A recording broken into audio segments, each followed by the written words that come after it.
औज़ुबिल्लाहिमिनश्शैतानिर्रजीम बिस्मिल्लाहिर्रहमानिर्रहीम। Dear students, अस्सलाम वालेकुम। हमने चैप्टर नंबर 2 शुरू किया हुआ है और आज हम चैप्टर नंबर 2 का जो टॉपिक है वो पढ़ेंगे कि nth root of positive real number से क्या मुराद है। ठीक है, तो इससे पहले हमने पढ़ा था कि कॉन्सेप्ट ऑफ रेडिकल, ठीक है ना, और स्क्वायर रूट पढ़ा था। आज इंशाअल्लाह ताला nth root of positive real number. तो अगर आपके पास वो कह रहे हैं कि for any two positive real numbers x and y and a natural number n, ठीक है, तो अगर हमारे पास दो पॉजिटिव रियल नंबर है y और x, ठीक है, और हमारे पास एक n यानी कोई भी नेचुरल नंबर इस y के ऊपर पावर लगा हुआ है, तो इसको हम कैसे रीड करेंगे? हम इसको करेंगे कि y इज कॉल्ड, यानी y को हम क्या कहेंगे, y जो है वो है principal nth root of x, ठीक है। तो y जो है इसको हम क्या कहेंगे कि ये है principal nth root of x। और इसको रिप्रेजेंट करने का तरीका क्या होता है कि किस तरीके से करेंगे कि आपको पता है कि जब कभी इस तरह की कोई सूरत हाल होती है तो हम क्या करते हैं कि इस n को अगर हमें खत्म करना हो, y की वैल्यू करनी होगी, तो हम क्या करते हैं, यहाँ पे इसकी पावर 1/n से जो है मल्टीप्लाई करेंगे। तो जब इस पे करेंगे पावर 1/, तो ये पावर जो है वो किसके ऊपर आ जाएगी, इसके ऊपर भी आ जाएगी। तो यहाँ तो n से n कैंसिल हो जाएगा और ये हो जाएगा x की पावर 1/n। और आपको पता है जब भी कभी 1/, करके जब पावर दी गई होती है तो उसको हम क्या कैसे लिख सकते हैं, उसको हम ऐसे लिख सकते हैं कि x और ये जो पावर होती है वो क्या आ जाती है, यहाँ पे आ जाती है। तो बिल्कुल इसी तरीके से जो है हम इसको यहाँ पे लिख रहे हैं कि principal nth root of x जो है उसको हम कैसे रिप्रेजेंट कर सकते हैं, उसको हम रिप्रेजेंट कर सकते हैं y इज इक्वल टू, ये है nth पावर इसकी ऑफ x, ठीक है। तो किसी भी हमारे पास रियल नंबर को, पॉजिटिव रियल नंबर को nth रूट बनाने के लिए क्या करना पड़ता है, देखें इस तरीके से हम इसको सॉल्व करेंगे। तो ये तो इसकी थी डेफिनेशन कि प्रिंसिपल nth रूट हम किसे कहते हैं, और अब हम इसके कुछ सवालात करेंगे तो आपको क्लियर हो जाएगा कि किस तरीके से इसको हल करते हैं। अच्छा, इसको सवाल करने से पहले इसकी कुछ प्रॉपर्टीज होती हैं, ठीक है ना, वो प्रॉपर्टीज में मैं आपको बता देता हूं ताकि आपको बिल्कुल क्लियर हो जाए। प्रॉपर्टीज क्या है इसकी? 4 प्रॉपर्टीज हैं इसकी। प्रॉपर्टीज जो है इसकी 4 हैं। पहली प्रॉपर्टी क्या कह रहे हैं ये? पहली प्रॉपर्टी ये है कि कभी कोई इस तरह से आपके पास लिखा है nth रूट ऑफ x, ठीक है, और वो किसके बराबर है, y के बराबर। तो हम इसको क्या कैसे लिख सकते हैं, हम इसको ऐसे लिख सकते हैं कि ये x जो है, ठीक है, और इसकी पावर हमारे पास क्या हो जाएगी, बिल्कुल वही वाली बात की इसके करके कि इसको अगर हम सॉल्व करेंगे तो इसकी पावर क्या होगी, 1/n is equal to y, और हम यहां से x की वैल्यू निकालना चाहेंगे तो x इज इक्वल टू क्या हो जाएगा, y की पावर 1/n, ठीक है। तो हम इसको इस तरीके से लिख सकते हैं जब भी कभी सॉरी y की पावर n, यहां से n खत्म करने के लिए क्या करेंगे, हम n से मल्टीप्लाई करेंगे ना, तो यहां भी n से मल्टीप्लाई करेंगे, तो n से n कैंसिल हो जाएगा, तो x बराबर हो जाएगा y की पावर n। तो जब भी कभी हमारे पास कोई इस तरह का सवाल आएगा जो इस तरीके से लिखा होगा, तो हम इस चीज को, इस पूरी चीज को सिंपली जो है वो इस तरह से ट्रांसफॉर्म कर सकते हैं, ठीक है, कि ये वाली जो पावर है वो बेसिकली किस पे चली जाएगी, इसके ऊपर चली जाएगी। तो ये पहली प्रॉपर्टी है इसकी। दूसरी प्रॉपर्टी क्या है इसकी,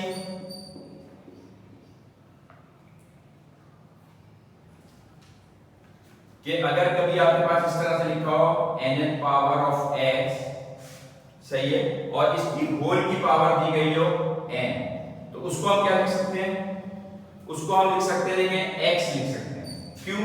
इसको भी हम चेक कर लेते हैं, क्यों n x लिख सकते हैं कि ये जो चीज है इसको हम लिखेंगे तो कैसे लिखेंगे, इसको हम लिखेंगे x की पावर 1/n। सिर्फ इस चीज को सॉल्व करना जो ब्रैकेट के अंदर है, ठीक है, और इसके ऊपर एक होल पावर जो है ऑलरेडी ये लगी हुई है, वो आपने ऑलरेडी n ऐसे ही लगा, सही है। अब ये n पावर जो होगी वो क्या होगी, इस वाली पावर से n के मल्टीप्लाई हो जाएगी। ये आपने law of power of exponent में पढ़ा था कि जो पावर्स होती हैं वो आपस में क्या होती हैं, मल्टीप्लाई हो जाती हैं। तो ये हो जाएगा x की power 1/n multiply by n, तो n से n कैंसिल हो जाएगा, तो क्या जवाब आ जाएगा, बस x आ जाएगा। तो जब भी कभी हमारे पास इस तरह की कोई सिचुएशन होगी कि जो पावर यहां दी गई है 1/n और उसके ऊपर पावर n दी गई है, तो वो जब हम सॉल्व करेंगे तो जवाब हमारे पास क्या आ जाएगा, ये चीज जो कि रेडिकेंट कहलाती है, ठीक है ना, भूले तो नहीं है आप लोग। ये जो चीज अंदर लिखी होती है इसको हम क्या कहते हैं, इसको हम कहते हैं रेडिकेंड,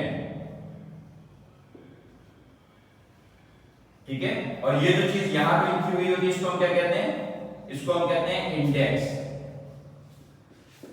ओके, ये बात याद रखिएगा, ये अक्सर एमसीक्यूज वगैरह में सवाल आपके आते हैं, ठीक है। अच्छा, इसका जब तीसरा रूल क्या है, तीसरा रूल ये है कि अगर आपके पास दो रियल नंबर्स हैं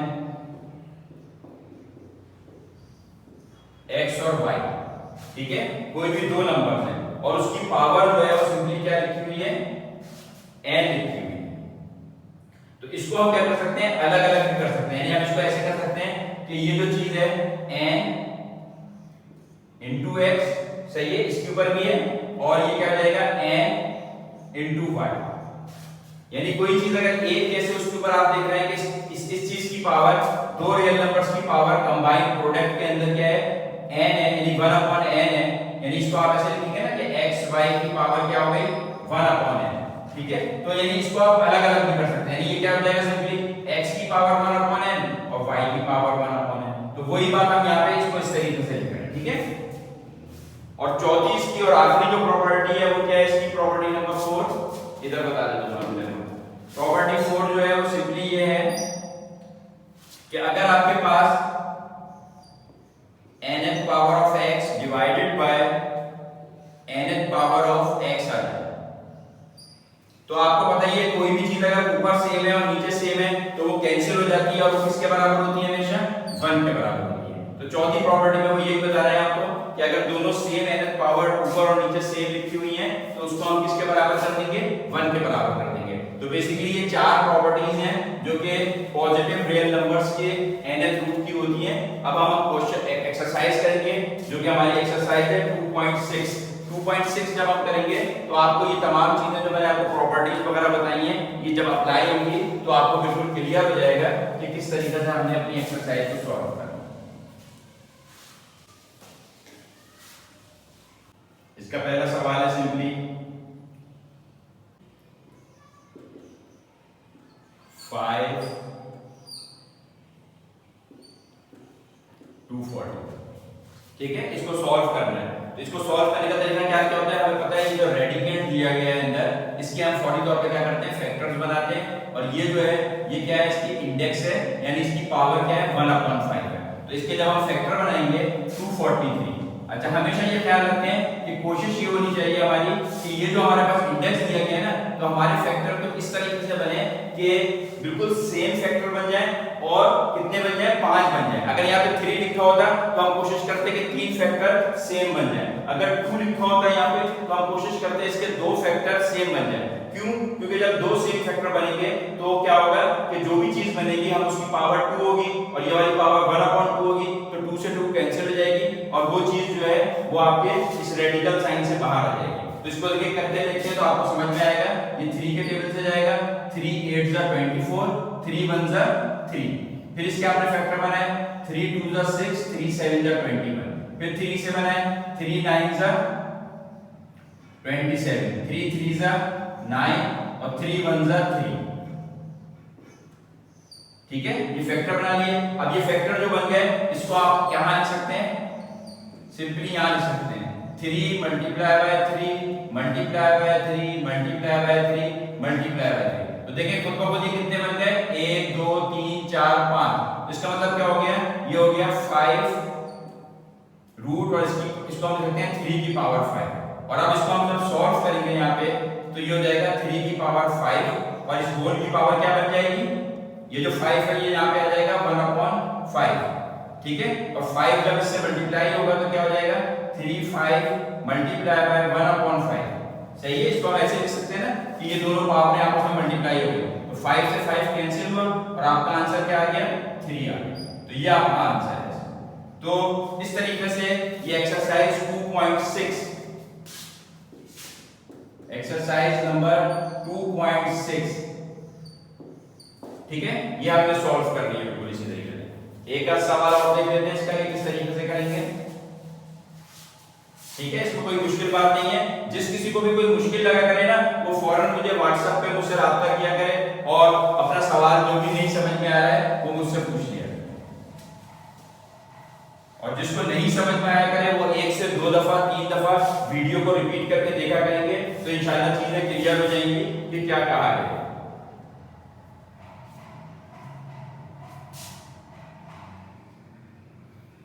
अच्छा, अब मैं आपको इसका एक सवाल करा देता हूं। क्वेश्चन नंबर, इसके सारे आसान है, मैं आखिरी के 2 और करा देता हूं। क्वेश्चन नंबर 13 है, एक्सरसाइज 2.6। इसमें क्या है, 4 अंडर रूट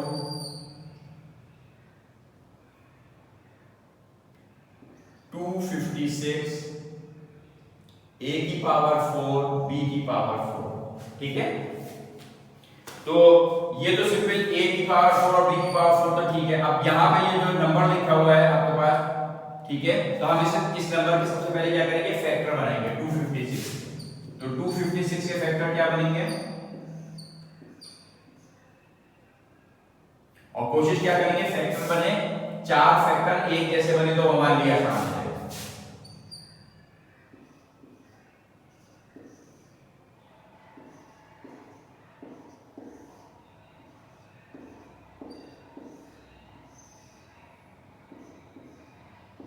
सही है, फैक्टर बनाना तो आपको आते हैं आराम से।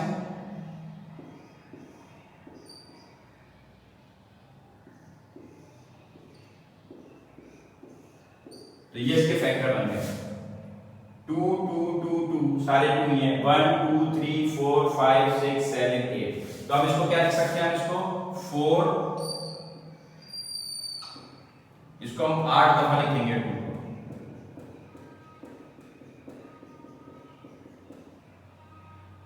सही है, और आगे A4 और B4 तो लिखा हुआ है। सही है, तो इसको क्या लिखने का तरीका क्या हो जाएगा आपका, 4, ये रूट है, 2 की पावर क्या बन गई है 8, ठीक है, और a की पावर 4 बन गई और b की पावर भी क्या बन गई 4 बन गई। यहां तक बात क्लियर है सबको? ये आपने इसके फैक्टर बनाए 256 के, तो ये फैक्टर बने और ये कितने हैं 8 है, तो ये 2 की पावर 8 बन गई यहां से। अब हम इस पावर को जो है रेडिकल साइन से हटाते हैं, तो ये हो जाएगी 2 की पावर 8, a की पावर 4 और b की पावर 4, और इस होल की पावर क्या लग जाएगी इसकी वजह से 1/4। सही है, अब ये 1/4 ये जो पावर है ये आएंगे इन तमाम तीनों चीज पावरों के ऊपर जो आएंगे आके मल्टीप्लाई हो जाएगी। तो इसको हम सॉल्व कर लेते हैं, ये हो जाएगी 2 की पावर 8 थी यहाँ पे, जब इसके पास आई तो ये क्या हो गई 1/4, ठीक है।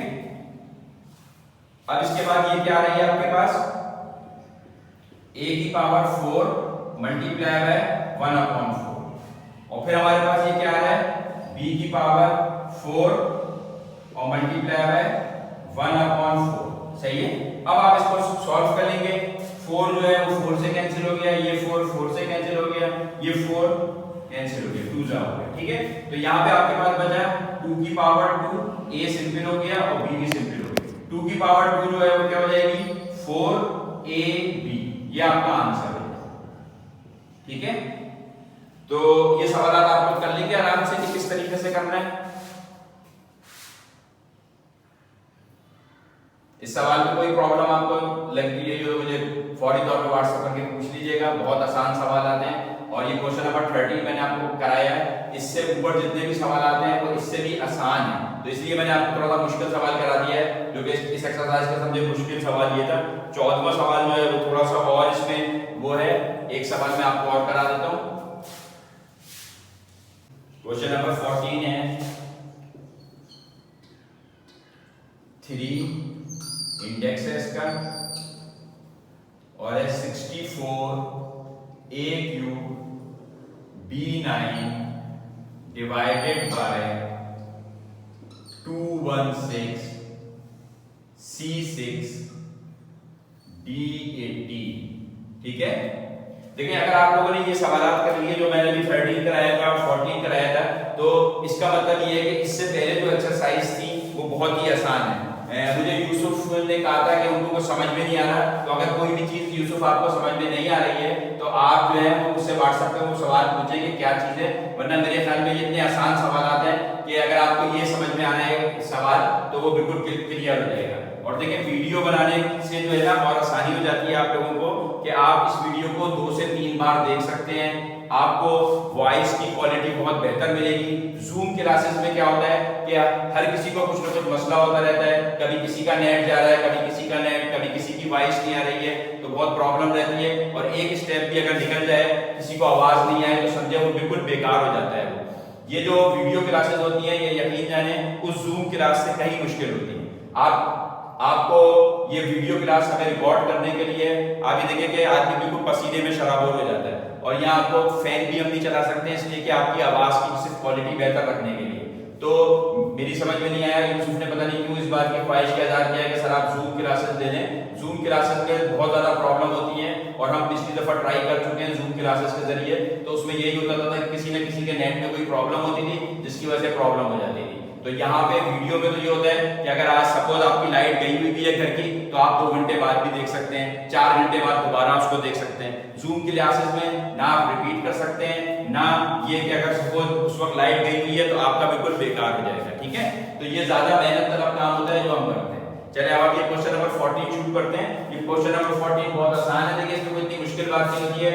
ये पावर 3 है, और ये इस बात से आप समझ जाए, जब यहाँ 3 लिखा हुआ है ना, तो आपने कोशिश ये करनी है कि अंदर ये जो आपके पास कोफिशिएंट्स लिखे हुए हैं 64 और 216, इसकी हमने तो इस तरह से पावर की एडजस्टमेंट करनी है कि इसकी पावर 3 बन जाए या इसकी भी पावर 3 बन जाए, और बाकी तो जो लिखे हुए हैं वो सिंपल हो जाएंगे। तो हमने यहाँ पे सिंपली 64 और 216 के क्या बनाने हैं, फैक्टर बनाना है। तो 64 के फैक्टर क्या बनेंगे, ऐसे जो कि इसकी पावर बन जाए 3। तो आप देखिए इसको बाहर करने की जरूरत नहीं, आपको पता है 4 4 दा 16, 16 4 दा 64।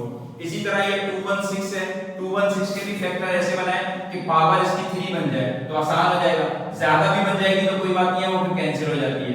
लेकिन अगर आपको आता है तो ये हो जाएगा 6 6 जा 36 और 36 6 जा 216। तो इन दोनों को आप इस तरीके से लिख सकते हैं। तो सिंपली आप यहाँ पे इसमें रूट के अंदर जाके आप क्या लिख देंगे, इसको ये हो जाएगा 4 × 4 × 4 और a की पावर 3 b की पावर 9 डिवाइडेड बाय, इसको लिख सकते हैं आप 6 × 6 × 6, c की पावर 6 और d की पावर 18, और यहाँ पे पावर जो 3 थी वो एज इट इज 3 आपने लिखी। सही है, अब क्या हो जाएगा ये 3, और यहाँ पे जो ये रूट था इसको आप लिख सकते हैं 4 की पावर 3 a3 b9 अपॉन 6 की पावर 3 c6 d18। अब ये जो 3 है इसको आपने क्या करना होता है, ये इसकी nth पावर है, जो जब यहाँ जाएगी तो क्या बन जाएगी, जब आप इसका रेडिकल साइन हटाएंगे तो इसकी पावर बन जाएगी 4 की power 3 a3 b9 divided by 6 की पावर 3 c6 d18, और इसकी पावर बन जाएगी 1/3। ठीक है, और ये 1/3 जो है ये तमाम पावर से आके मल्टीप्लाई हो रहा है। ठीक है, इसको मैं यहाँ ऊपर करके दिखा देता हूँ कि ये हो जाएगा 4 की पावर 3 था, ये मल्टीप्लाई हो गया 1/3। फिर ये था a की पावर 3 था, इसको भी आपने क्या कर दिया, मल्टीप्लाई कर दिया 1/3। b की पावर क्या थी, 9 थी, यहाँ 9 आ गया, और इसको आपने मल्टीप्लाई कर दिया 1/3 डिवाइडेड बाय क्या हो गया, डिवाइडेड बाय आ गया 6 की पावर 3। तो ये हो जाएगा 6 की पावर 3 मल्टीप्लाई बाय 1/3। c की पावर है 6 मल्टीप्लाई बाय 1/3। सही है ना, ये देख रहे हैं आप, d की पावर है 18, d की पावर 18 है, इससे भी मल्टीप्लाई हो गया 1/3। ये 1/3 जो है वो यहां से आ रहा है।